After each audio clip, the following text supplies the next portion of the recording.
Hi guys, and welcome to Classic TV Facts and Trivia. Thank you so much for being here. Today's video is for you Andy Griffith fans and you Matlock fans.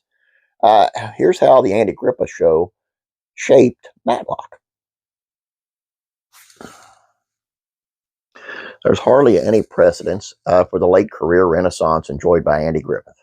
Sure, there are other examples of actors scoring another hit after a couple of years, but none seem to be nearly as culturally big. When it first aired and his legacy grew in reruns, the Andy Griffith Show was huge. Its place was almost immediately cemented as an important and memorable show. Then in the 80s, Griffith returned in a big way as Ben Matlock, another homespun but competent authority figure. For his part, Griffith seemed just as surprised as anyone else. In '94, he spoke to the Associated Press, writer Estes Thomas. The conversation compared and contrasted both shows while also touching Griffith's continued legacy in the public mind. "I'll certainly never do anything I don't imagine that'll last like this has," said Griffith of the Andy Griffith Show. At the time of the interview, the actor was 68 years old. Everything about the Andy Griffith Show seemed to work. Tags aired 249 episodes throughout its run between 60 and 68. By the time of this interview, Griffith's Matlock had already surpassed his former show in the number of episodes produced. There were tonal differences between the two shows, but Griffith learned a lot from his former series, and it was proud to apply one particular lesson to Matlock. Specifically, he knew that an Andy Griffith Show employed character-based comedy rather than relying on gags. That's why when people see it for a second, third, fourth, or fifth time, they can say, "Watch what he does here," and they can laugh every time. A key difference in Matlock's presentation was the lack of a formal comedy relief.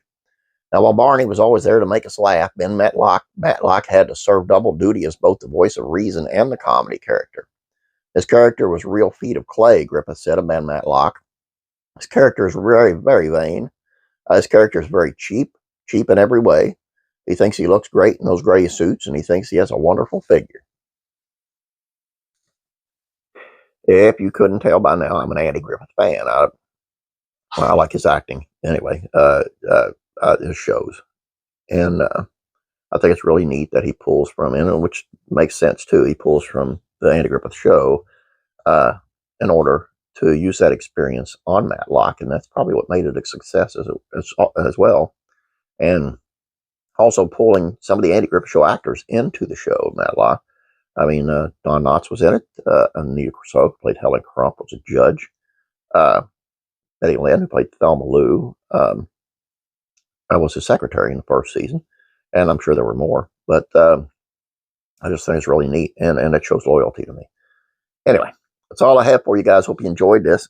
Please don't forget about classic rock and country music facts and trivia. It's on Axl Rose and how he's replying to a sexual assault lawsuit placed against him.